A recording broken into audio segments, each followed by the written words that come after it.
नमस्कार दोस्तों, TET classes with Sneha में आपका स्वागत है। दोस्तों, आज की वीडियो में एसएसटी के प्रश्नों का रिवीजन करेंगे इस मैराथन क्लास में। SST previous year online exam 2021 पर आधारित एसएसटी के प्रश्नों को सॉल्व करेंगे इस मैराथन की क्लास में। 60 प्रश्नों को सॉल्व करेंगे। दोस्तों, इससे पहले की वीडियो में एसएसटी ऑनलाइन 2022 पर आधारित 3 क्लास प्रोवाइड कर दी गई हैं। यदि आपने नहीं देखी हैं तो इस वीडियो के डिस्क्रिप्शन में लिंक दे दिया गया है, वहां पर देख सकते हैं। आज मैराथन का रिवीजन क्लास है। बहुत ही चुने हुए प्रश्नों को रखा गया है जो बार बार एग्जाम में पूछे जाते हैं। इसी प्रकार से आप लोग कंटिन्यू एसएसटी की रिवीजन की क्लास ज़रूर देखते रहें जो आपके लिए बहुत ही बेहतरीन साबित होगी। आइए क्लास शुरू करते हैं। क्वेश्चन है, हड़प्पा निवासी संबंध रखते थे। किससे संबंध रखते थे दोस्तों? बताइए कौन सा ऑप्शन सही हो जाएगा। इस क्वेश्चन का फर्स्ट ऑप्शन सही हो जाएगा, कांस्य युग से। हड़प्पा निवासी कांस्य युग से संबंध रखते थे। नेक्स्ट क्वेश्चन है, अल हिंद किताब को किसने लिखा है? किसने लिखा है बताइए दोस्तों, कौन सा ऑप्शन सही होगा। अल हिंद किताब को अल बरूनी ने लिखा है। सेकंड ऑप्शन सही हो जाएगा दोस्तों, अल बरूनी। नेक्स्ट क्वेश्चन है, जलियांवाला कांड के विरुद्ध महात्मा गांधी ने किस अभियान का आह्वान किया था? बताइए दोस्तों, कौन सा ऑप्शन सही होगा। इस क्वेश्चन का सेकंड ऑप्शन सही हो जाएगा, असहयोग आंदोलन। जलियांवाला बाग हत्याकांड की जांच के लिए कांग्रेस ने भी एक कमेटी मदन मोहन मालवीय की अध्यक्षता में गठित की थी और महात्मा गांधी इसके सदस्य थे। इस समिति ने इस कार्यवाही हेतु अधिकारियों की आलोचना की और मृतकों के परिवार को हर्जाना देने की मांग की, परंतु सरकार ने इस पर कोई ध्यान नहीं दिया था। इसलिए गांधी जी ने असहयोग आंदोलन चलाने का निर्णय लिया था। नेक्स्ट क्वेश्चन है, निम्नलिखित में से कौन सी संरचना उत्तरी अमेरिका महाद्वीप को दक्षिण अमेरिका महाद्वीप से जोड़ती है? बताइए दोस्तों, कौन सा ऑप्शन सही होगा इस क्वेश्चन का। सेकंड ऑप्शन सही हो जाएगा, जल संधि। जब दो बड़ी जल राशि के बीच कोई संकीर्ण स्थल खंड होता है तो उस स्थल खंड को स्थल संधि कहा जाता है, जैसे कि पनामा स्थल उत्तरी मध्य अमेरिका महाद्वीप और दक्षिण अमेरिका महाद्वीप स्थल संधि से जुड़ा हुआ है। नेक्स्ट क्वेश्चन है,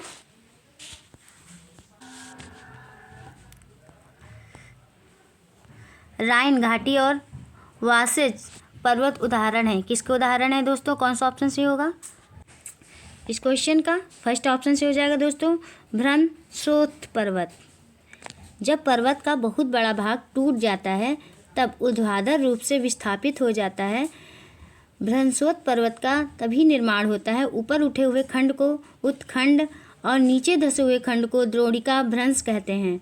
यूरोप की राइनी घाटी तथा वासेज पर्वत इस तरह के पर्वत तंत्र के उदाहरण हैं। नेक्स्ट क्वेश्चन है दोस्तों, निम्नलिखित में से कौन सा रेगिस्तान का उदाहरण है? कौन सा रेगिस्तान का उदाहरण है दोस्तों, कौन सा ऑप्शन सही हो जाएगा। इस क्वेश्चन का थर्ड ऑप्शन से हो जाएगा, लद्दाख रेगिस्तान का उदाहरण है। नेक्स्ट क्वेश्चन है,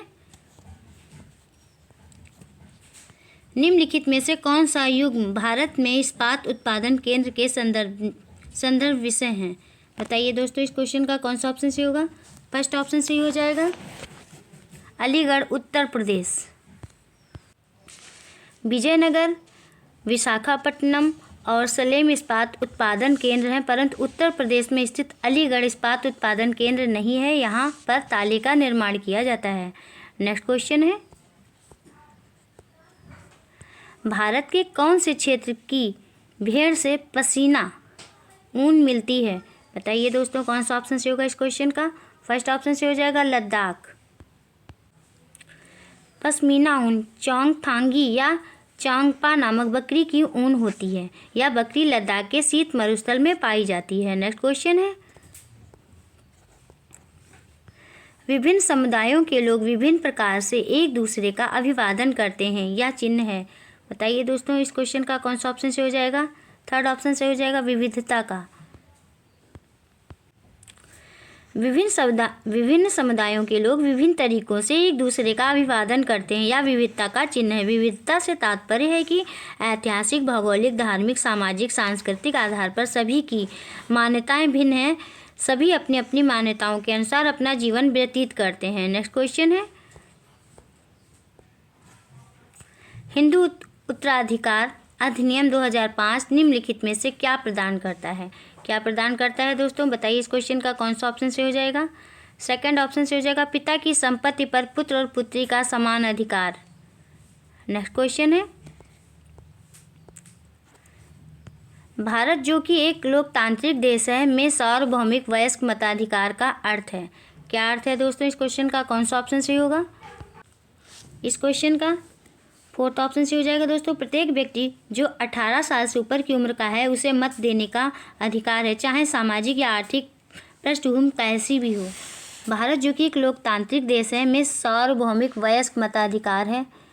सार्वभौमिक वयस्क मताधिकार से आशय है कि प्रत्येक व्यक्ति जो 18 वर्ष से ऊपर की उम्र का है उसे आम चुनाव में मत देने का अधिकार है, फिर भी चाहे वह सामाजिक, आर्थिक और लैंगिक स्थिति कैसी भी हो उसकी। नेक्स्ट क्वेश्चन है, बाल अधिकार बिल में वर्णित इन बाल अधिकारों का ध्यान दें।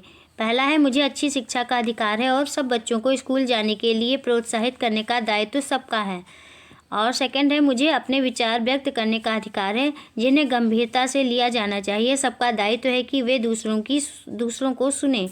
भारतीय संविधान के निम्नलिखित अनुच्छेदों में से कौन सा अनुच्छेद उपरोक्त बाल अधिकार का पूरक है? बताइए दोस्तों, कौन सा ऑप्शन सही होगा इस क्वेश्चन का?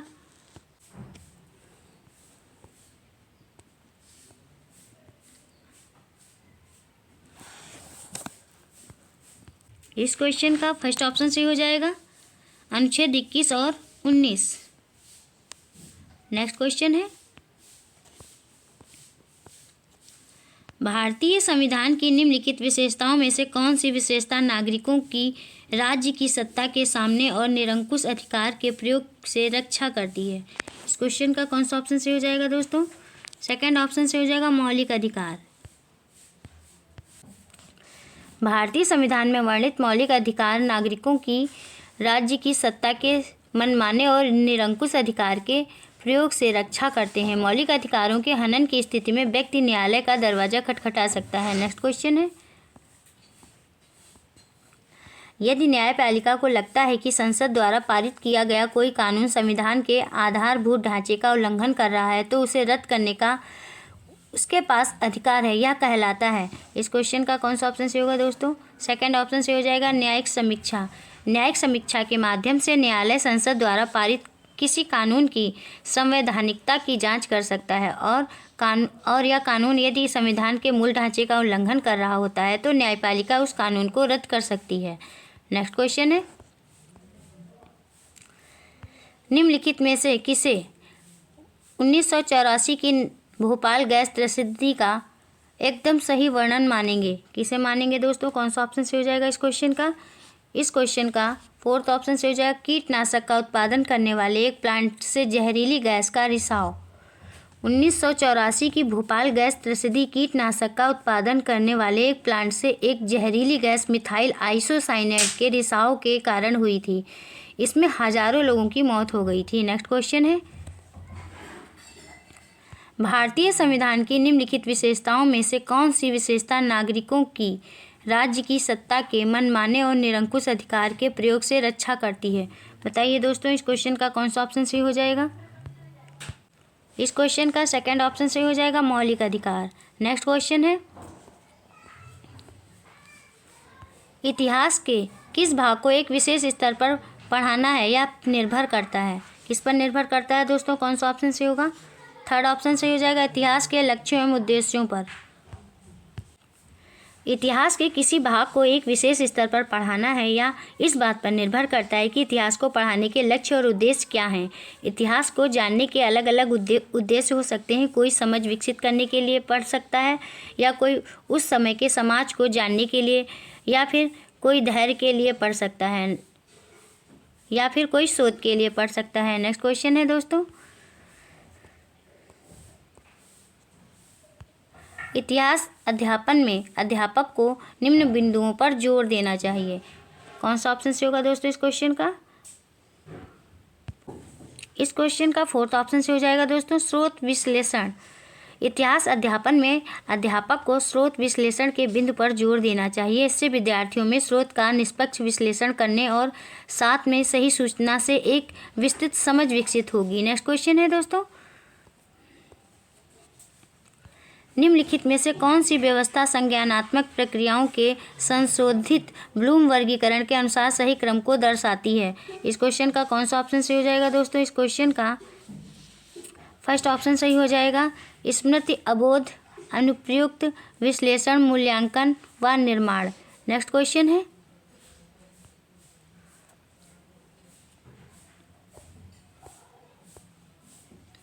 एक सामाजिक विज्ञान की कक्षा में समकालीन घटना के विभिन्न परिप्रेक्ष्यों के प्रति छात्रों की सजगता का आकलन करने के लिए किस तकनीकी का प्रयोग करना चाहिए? किस तकनीकी का प्रयोग करना चाहिए दोस्तों? फर्स्ट ऑप्शन से हो जाएगा वाद विवाद। एक सामाजिक विज्ञान की कक्षा में समकालीन घटना के विभिन्न परिप्रेक्ष्यों के प्रति छात्रों की सजगता का आकलन करने के लिए छात्रों के बीच वाद विवाद तकनीकी का आयोजन कराया जा सकता है, जिससे इनकी दृष्टिकोण जानने में मदद मिलेगी। नेक्स्ट क्वेश्चन है, कन्नौज के लिए त्रिपक्षीय संघर्ष निम्नलिखित में से कौन सी ताकतों द्वारा लड़ा गया? इस क्वेश्चन का कौन सा ऑप्शन से हो जाएगा दोस्तों? इस क्वेश्चन का सेकंड ऑप्शन से हो जाएगा, गुर्जर प्रतिहारों, राष्ट्रकूटों, पाल वंशों। कन्नौज के लिए 7वीं सदी से लेकर 9वीं सदी तक त्रिपक्षीय संघर्ष गुर्जर प्रतिहार, राष्ट्रकूट और पालों के बीच लड़ा गया। पाल बंगाल में शासन कर रहे थे, राष्ट्रकूट का साम्राज्य दक्कन में था, जबकि गुर्जर प्रतिहारों का साम्राज्य पश्चिम भारत में था। गंगा यमुना के दोआब में स्थित कन्नौज के लिए इनमें संघर्ष हुआ, परंतु निर्णायक रूप से कोई विजय नहीं हुआ और आपसी संघर्ष में ही पूरी शक्ति क्षीण हो गई। नेक्स्ट क्वेश्चन है दोस्तों, अकबर के सर्वत्र शांति विचार का उदय हुआ क्योंकि? बताइए दोस्तों कौन सा ऑप्शन सही होगा? इस क्वेश्चन का फर्स्ट ऑप्शन सही हो जाएगा, उसे विभिन्न धर्मों और उनके रीति रिवाजों में रुचि थी। अकबर एक ज्ञान पिपासु शासक था। वह हर धर्म के माध्यम से सत्य को जानना चाहता था। वह विभिन्न धर्मों और उनके रीति रिवाजों में रुचि लेता था, इसलिए उसने दीन इलाही की स्थापना की थी। नेक्स्ट क्वेश्चन है, मुगल साम्राज्य की स्थिरता का आधार था। क्या आधार था दोस्तों? इस क्वेश्चन का कौन सा ऑप्शन सही हो जाएगा? थर्ड ऑप्शन सही होगा, भूमि कर जो आय का मुख्य साधन था। मुगल साम्राज्य की स्थिरता का आधार भूमि कर को माना जाता था, जो आय का एक मुख्य साधन था। मुगल कालीन शासन व्यवस्था में राजस्व कई महत्वपूर्ण स्रोत से, जैसे कि चुंगी, उपहार, नमक कर आदि भू राजस्व इनमें से सर्वाधिक महत्वपूर्ण स्रोत था। नेक्स्ट क्वेश्चन है, तुलसीदास की रामचरितमानस डैश में क्या फिल करेंगे दोस्तों? भाषा में लिखी गई है। किस भाषा में लिखी गई है दोस्तों? इस क्वेश्चन का कौन सा ऑप्शन सही हो जाएगा? इस क्वेश्चन का फोर्थ ऑप्शन सही हो जाएगा, अवधी। तुलसीदास की रामचरितमानस अवधी भाषा में लिखी गई है। नेक्स्ट क्वेश्चन है,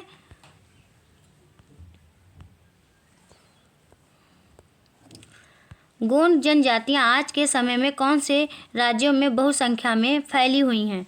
बताइए दोस्तों, इस क्वेश्चन का कौन सा ऑप्शन से होगा? फर्स्ट ऑप्शन से हो जाएगा, छत्तीसगढ़, महाराष्ट्र, आंध्र प्रदेश।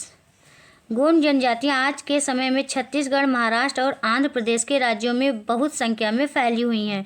गोंड द्रविड़ भाषी समूह से संबंध रखते हैं। यह भारत की सबसे बड़ी जनजाति समूह में से एक है। नेक्स्ट क्वेश्चन है,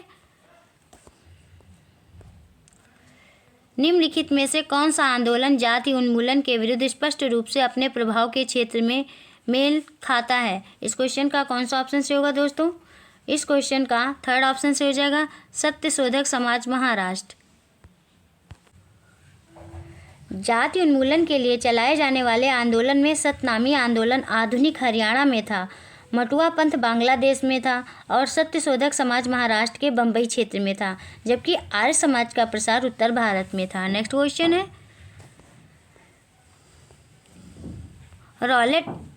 रॉलेट सत्याग्रह के विषय में वक्तव्यों पर विचार करें और उचित विकल्प बताएं। पहला है, रॉलेट एक्ट के खिलाफ सत्याग्रह के लिए गांधी जी ने वर्ष 1919 में घोषणा की। दूसरा है, इस एक्ट द्वारा पुलिस की शक्तियां बढ़ती थीं। यही यह एक्ट आम आदमी के मौलिक अधिकार भी सशक्त करता था। थर्ड है, 6 अप्रैल 1919 को अपमान और याचना दिवस के रूप में मनाया गया। सही विकल्प का चयन करें। बताइए दोस्तों, इस क्वेश्चन का कौन सा ऑप्शन सही होगा? इस क्वेश्चन का थर्ड ऑप्शन सही हो जाएगा। पहला और तीसरा सत्य हैं। रॉलेट एक्ट, जिसे काला कानून भी कहा जाता था, इसमें प्रावधान था कि पुलिस किसी भी व्यक्ति को संदेह के आधार पर जेल में डाल सकती थी। उस व्यक्ति को अपील करने का भी अधिकार नहीं था। गांधी जी ने रॉलेट एक्ट के विरोध में वर्ष 1919 में रॉलेट सत्याग्रह की घोषणा की। 6 अप्रैल 1919 को अपमान एवं याचना दिवस के रूप में मनाया गया। नेक्स्ट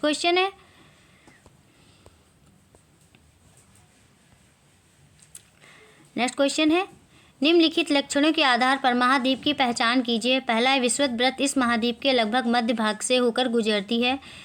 दूसरा है, इस महाद्वीप का बहुत बड़ा भाग उत्तरी गोलार्ध में स्थित है। बताइए दोस्तों, इस क्वेश्चन का कौन सा ऑप्शन सही हो जाएगा? थर्ड ऑप्शन सही होगा, अफ्रीका। विषुवत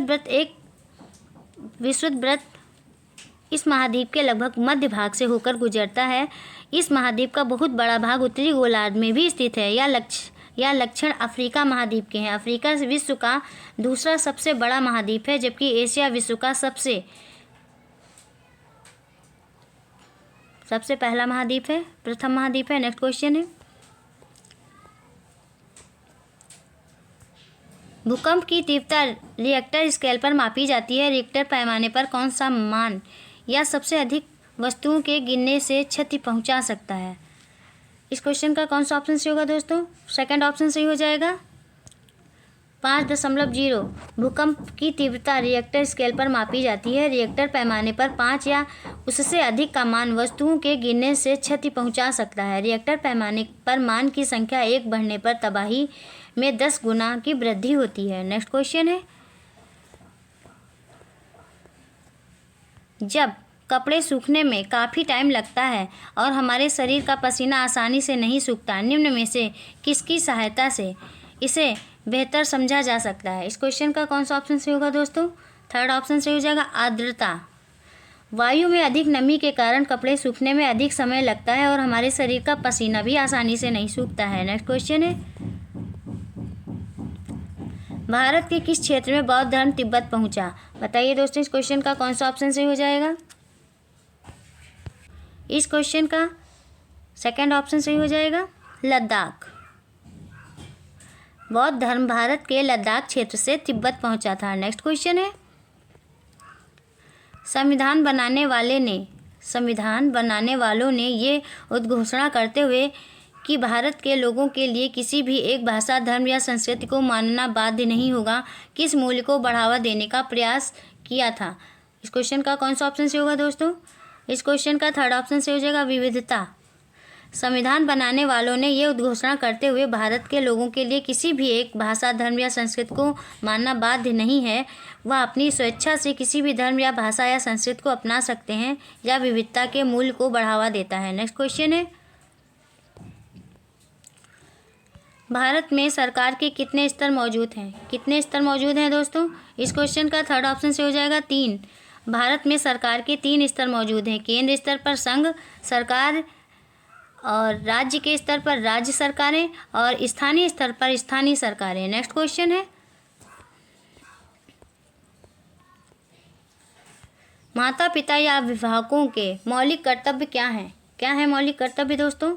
इस क्वेश्चन का सेकंड ऑप्शन से हो जाएगा, 6 से 14 वर्ष के बीच के अपने बच्चों को शिक्षा के अवसर प्रदान करना।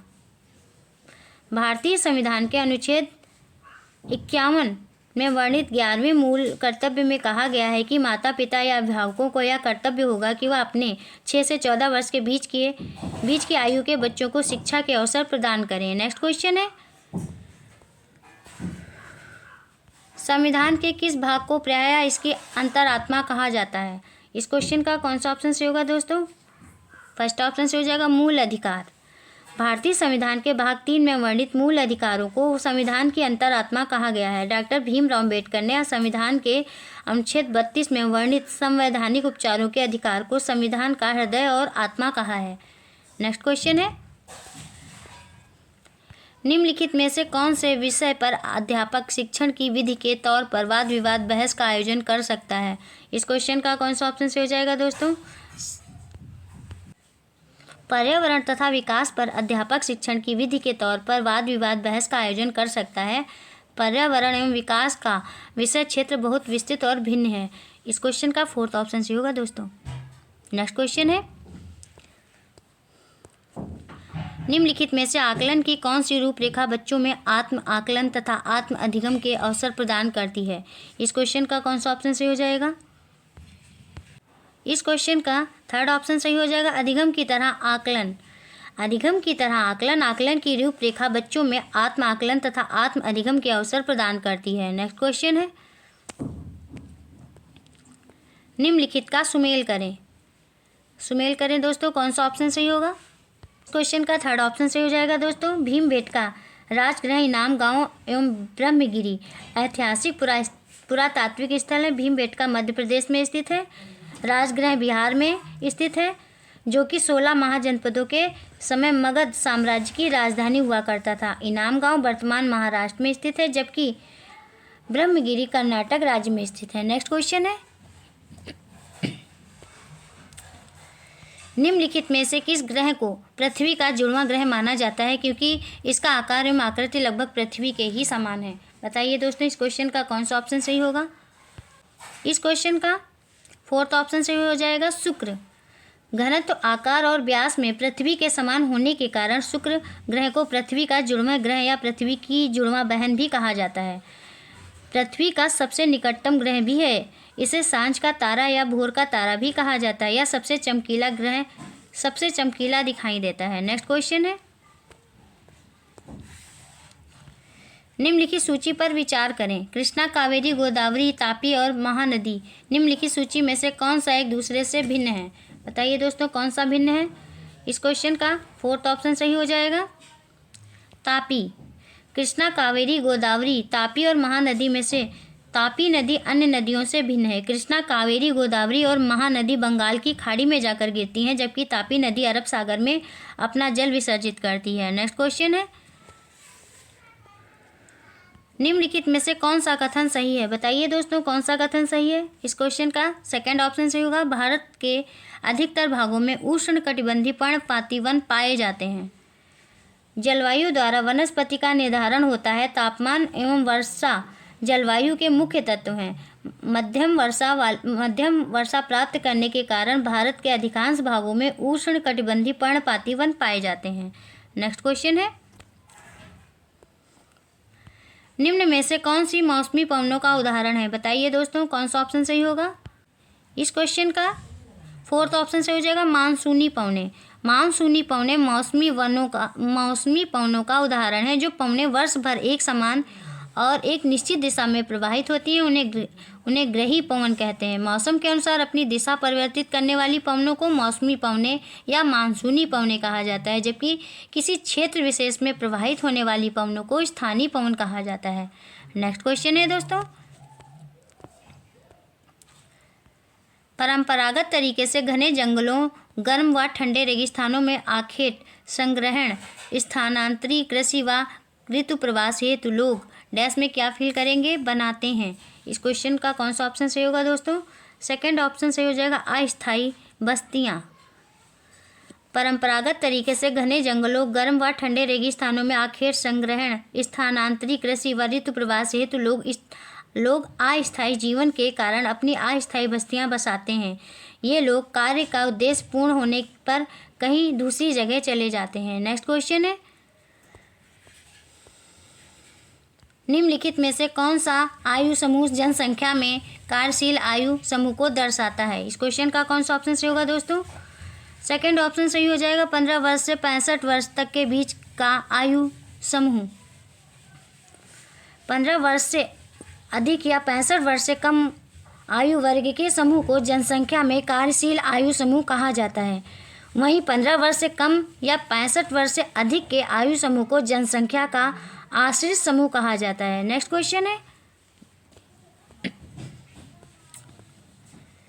निम्नलिखित में से राज्य विधानमंडल किस पर निर्णय नहीं ले सकता है? किस पे निर्णय नहीं ले सकता है दोस्तों? कौन सा ऑप्शन सही हो जाएगा?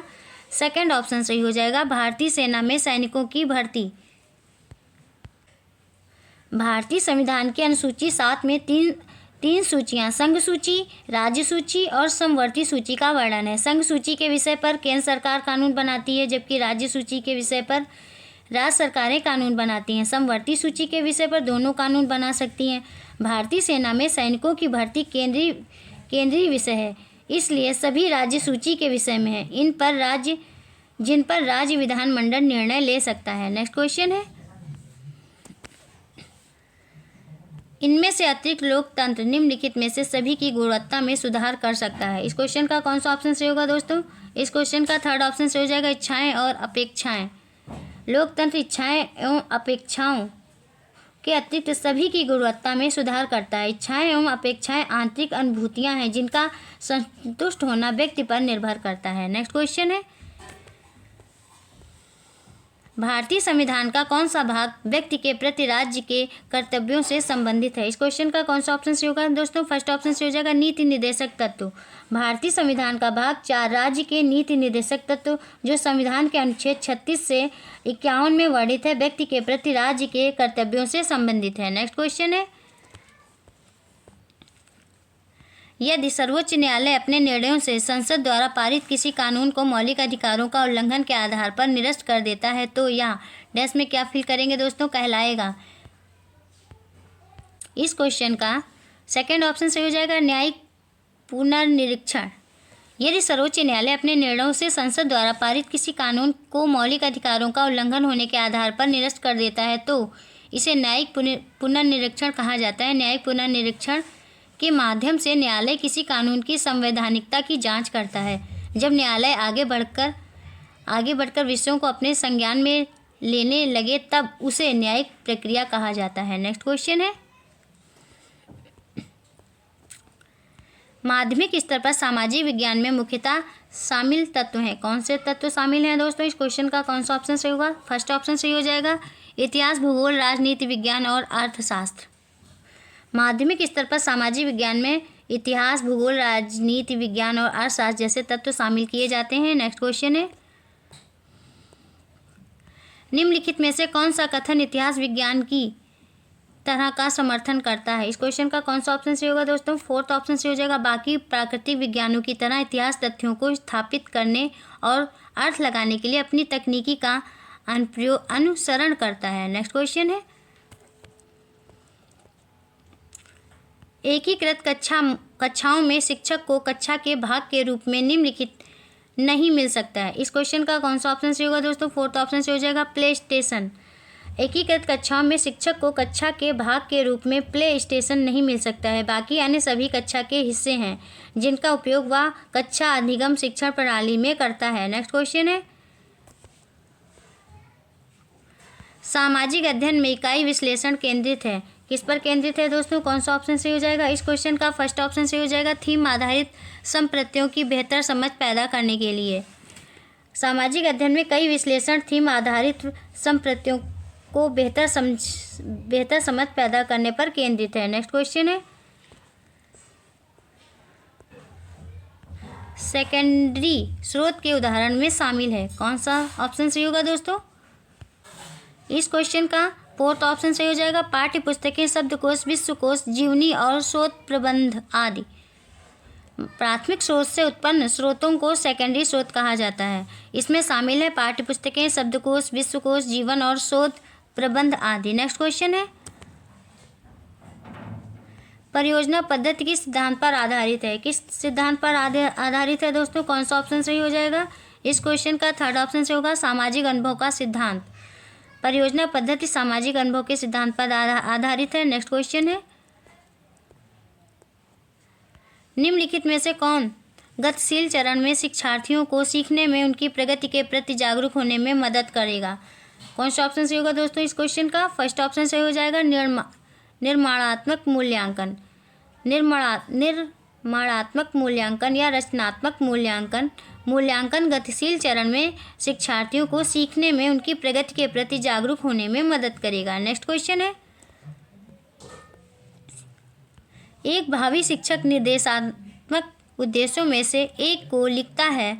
छात्र सामाजिक विज्ञान के शिक्षण में ICT के लाभों का मूल्यांकन करने में सक्षम होंगे। यह उद्देश्य किस क्षेत्र में आएगा? बताइए दोस्तों, इस क्वेश्चन का कौन सा ऑप्शन सही हो जाएगा? फोर्थ ऑप्शन सही हो जाएगा, मूल्यांकन। एक भावी शिक्षक निर्देशात्मक उद्देश्यों में से एक को लिखता है। छात्र सामाजिक विज्ञान के शिक्षण में आईसीटी के लाभों का मूल्यांकन करने में सक्षम होंगे। यह उद्देश्य मूल्यांकन के क्षेत्र में आएगा। नेक्स्ट क्वेश्चन है, आप क्या सोचते हैं कि आस पड़ोस की दुकानें कैसे सामान प्राप्त करती हैं? कुछ उदाहरण से ज्ञात करें और व्याख्या करें। यह प्रश्न छात्रों की डैश में क्या फिल करेंगे दोस्तों? योग्यता का मूल्यांकन करता है। इस क्वेश्चन का फोर्थ ऑप्शन सही हो जाएगा, विभिन्न संदर्भों में अवधारणा लागू करना। आप क्या सोचते हैं कि पास पड़ोस की दुकानें कैसे सामान प्राप्त करती हैं? कुछ उदाहरण से ज्ञात करें और व्याख्या करें। यह प्रश्न छात्रों की विभिन्न संदर्भों में अवधारणा लागू करने की योग्यता का मूल्यांकन करता है। नेक्स्ट क्वेश्चन है, उत्तरी मैदान में बड़ी संख्या में लोग क्यों रहते हैं? यह प्रश्न छात्रों की डैश में क्या फिल करेंगे दोस्तों? योग्यता का मापन करता है। इस क्वेश्चन का फोर्थ ऑप्शन सही हो जाएगा, तर्क शक्ति। उत्तरी मैदानों में लोग बड़ी संख्या में क्यों रहते हैं? यह प्रश्न छात्रों की तर्कना या तर्क शक्ति योग्यता का मापन करता है। विभिन्न मैदानों की विशेषताओं और संदर्भों के आधार पर यह सामान्य समझ उत्पन्न होती है। एक सामान्य समझ उत्पन्न होती है। नेक्स्ट क्वेश्चन है, बस दोस्तों आज की वीडियो में इतना ही। दोस्तों यदि आपको क्लास पसंद आई हो तो चैनल को सब्सक्राइब करिए, लाइक करिए, शेयर करिए और कमेंट्स करके बताइए कि क्लास कैसी रही। मिलते हैं नेक्स्ट क्लास में। Thank you for watching this video.